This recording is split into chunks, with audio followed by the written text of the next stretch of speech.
Vamos a escuchar ahora al ecuatoriano Santiago Pérez. Él tiene un diplomado superior en Ciencias Sociales con especialidad en Antropología Política y maestría de Antropología Andina en la Facultad Latinoamericana de Ciencias Sociales. Realizó estudios de herramientas para campañas innovadoras en la Universidad George Washington, donde fue reconocido como uno de los investigadores políticos de mayor presencia en el país.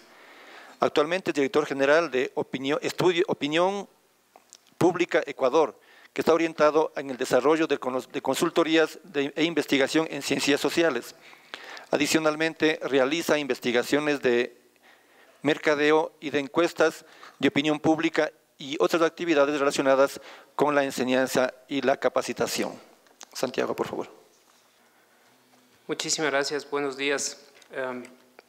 Y muchas gracias por la invitación y por supuesto un cordialísimo saludo y bienvenida a todos los consultores del continente y bienvenidos a Quito. Esperamos que tengan unas jornadas de trabajo y de discusión muy fructíferas para el desarrollo de la profesión de la consultoría política, de la política aplicada, que es un proceso, es una profesión que está en pleno crecimiento y sobre todo en Latinoamérica se ve una expansión interesantísima y por eso es que estos eventos son tan importantes para compartir algunas experiencias y algunos enfoques que probablemente son distintos, pero sin embargo son complementarios, puesto que a mayor conocimiento, a mayor discusión y a mayor debate de los distintos enfoques, herramientas, metodologías y aspectos relacionados con el trabajo de la política aplicada, se verá un mayor desarrollo tanto en el campo de los propios profesionales como de los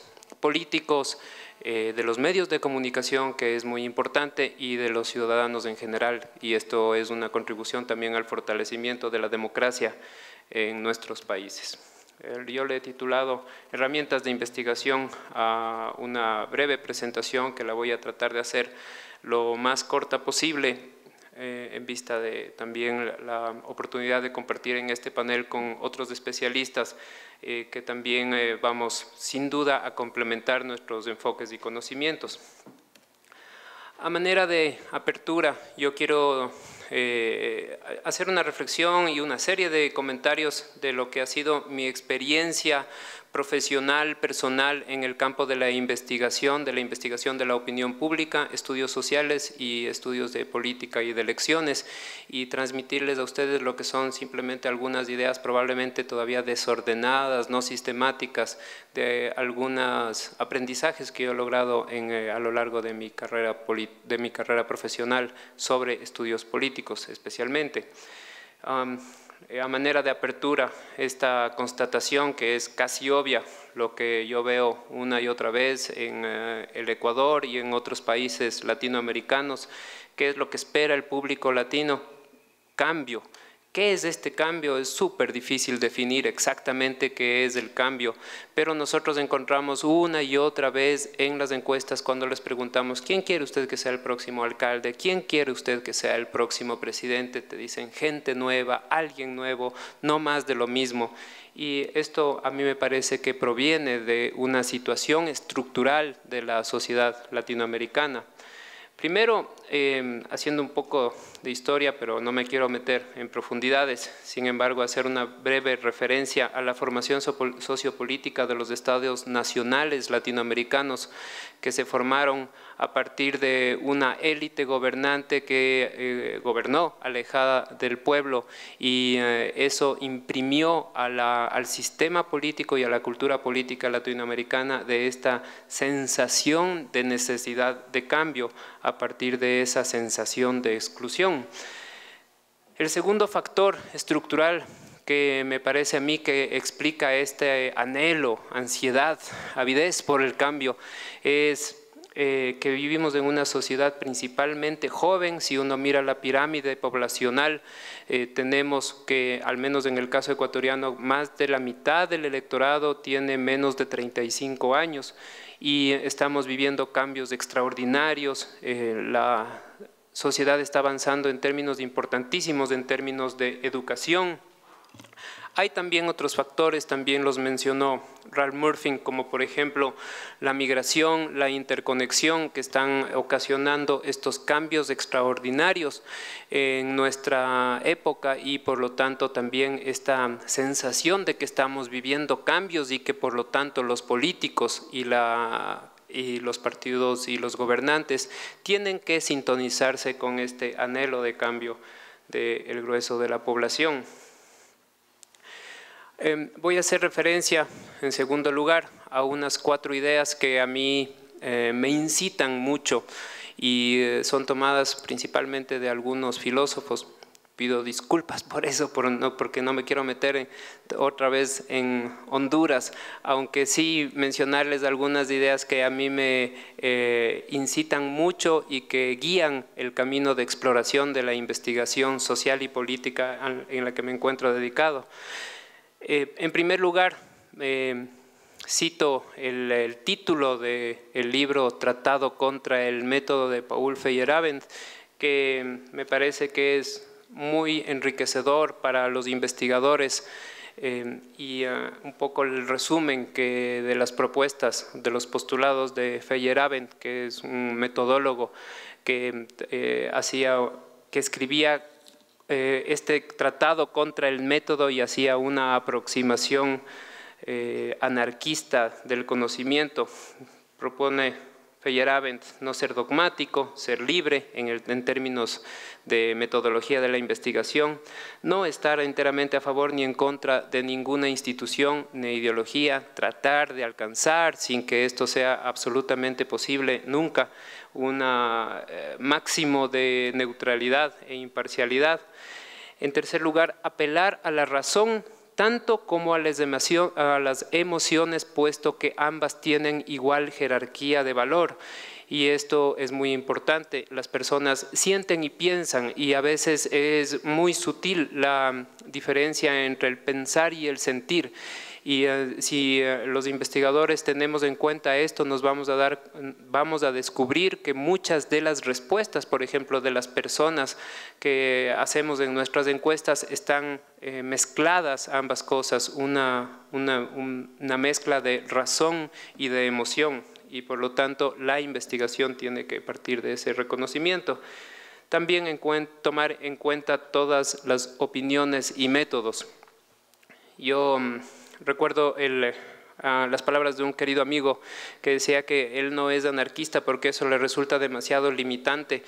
Se prefería denominar como libertario, y a mí me parece también que deberíamos incorporar las características de situacional y ecléctico, es decir, saber incorporar todas las herramientas de todas las escuelas de pensamiento que estén a nuestra disposición, si es que estas son útiles para el objeto de la investigación al que estamos haciendo referencia. Segunda idea, personalidad y carácter. No encuentro hasta ahora, a pesar de que este texto fue publicado en 1938, me parece, por Teodoro Adorno, la personalidad autoritaria, y creo que es una guía importantísima esta idea que al mencionar en su introducción de la personalidad autoritaria que las convicciones económicas, políticas y sociales de un individuo a menudo constituyen una pauta amplia y coherente, como si estuvieran vinculadas por una mentalidad o espíritu, entre comillas, y esta pauta es una expresión de tendencias profundas de la personalidad. Tercera idea, lenguaje y sociedad, también de un filósofo, Wittgenstein, cuando dice en uno de sus postulados, nosotros nos hacemos figuras de los hechos, nos construimos figuras de los hechos, y la figura no es otra cosa que un modelo de la realidad, pero no es la realidad. Y esta figura representa un estado de cosas posibles dentro de un espacio lógico. Final y cuarta idea que, como les digo, de alguna manera orienta mi trabajo, es tomada de Paolo Virno, La gramática de la multitud. Me encanta ese ensayo. El oportunismo y el cinismo constituyen un indeleble signo distintivo de la multitud. La multitud actuando con oportunismo y cinismo, buscando al candidato que cínicamente y oportunistamente le conviene más en un periodo y en un momento determinado. Y también sobre las habladurías y la avidez de novedades, que es cómo desde mi punto de vista se construye la opinión pública. Y también tengo un libro bien interesante que estoy ahora leyendo, se llama Rumorología, cómo se difunden las falsedades, por qué las creemos y qué se puede hacer en contra de ellas. También la cita de Heidegger, las habladurías son la posibilidad de comprenderlo todo sin previa apropiación de las cosas. Son elementos que hay que tomar en cuenta, me parece, en el momento de tener una comprensión de cómo se construye la opinión pública y también cómo debemos investigarla. Hay algunos elementos importantes, ahora sí ya pasando a un tema concreto, de una lista de elementos básicos que desde mi punto de vista debe abarcar una investigación cuantitativa o cualitativa de un escenario político o de un escenario electoral. Primero, identificar al elector, y el elector a mí me parece que puede ser principalmente, aunque no solamente, condicionado y establecido, segmentado a partir de sus características individuales y a través de sus características de hogar o de familia. Esos son elementos muy importantes y hay que conocer a las personas, las condiciones socio-geodemográficas básicas que nos proporciona la información, el Censo de Población y Vivienda, el Padrón Electoral y otros estudios de condiciones de vida, etcétera, que nos permitan entender bien cuál es el escenario de los electores en el que nos estamos moviendo en una campaña electoral. Conocer el escenario, mapear a los actores, indagar sobre temas relevantes y establecer los canales de comunicación más adecuados para cada uno de estos segmentos de la población. A menudo a mí me preguntan cómo se puede reconocer una encuesta técnicamente realizada y por lo tanto que puede ser confiable. Presento aquí algo que no existe el tiempo para analizar en detalle, lo que para mí es del ciclo de las encuestas y sobre todo transmitir la idea que a partir de mi aprendizaje he llegado a la conclusión de que el aplicar una encuesta es casi como ejercitar un músculo. A medida que uno ejerce este ciclo y le va imprimiendo más y más rigurosidad a cada uno de los pasos en el diseño, en la preparación y por lo tanto el diseño y la preparación adecuada de los materiales, la capacitación de los encuestadores, luego llegar al campo solamente si es que ha habido un adecuado diseño y una adecuada preparación, luego el procesamiento que puede ser realizado con múltiples herramientas y softwares, análisis, cruces multivariados a continuación y finalmente una evaluación para nuevamente reiniciar el ciclo que se reproduce infinitamente pero que va ocasionando un acumulado de aprendizaje a medida que vamos desarrollando más y más investigación y esto vale por nosotros los encuestadores pero también por los políticos y por supuesto por la sociedad en general a medida que la sociedad va aprendiendo mejor a discernir, leer y matizar adecuadamente los resultados de las encuestas que se publican, la sociedad va aprendiendo más. Nosotros vamos aprendiendo más, los políticos van aprendiendo más y eso va ocasionando un desarrollo del campo de la investigación en general. Esto es un pequeño ejemplo de cómo podría ser un plan de investigación para una campaña electoral que se va a realizar, por ejemplo, en el caso ecuatoriano, en febrero del 2013, tomando en cuenta algunos de los hitos. Siempre es importante empezar antes del proceso electoral con un importante, fuerte ejercicio de estudio de línea de base que nos permita establecer el punto de partida de una campaña electoral. A continuación, hacer seguimientos periódicos y estables en el tiempo que nos permitan hacer una medición de cómo están cambiando y cómo están variando las opiniones, las percepciones, los conocimientos, las actitudes, las prácticas de los ciudadanos, de los electores, frente a un evento específico como es la campaña electoral.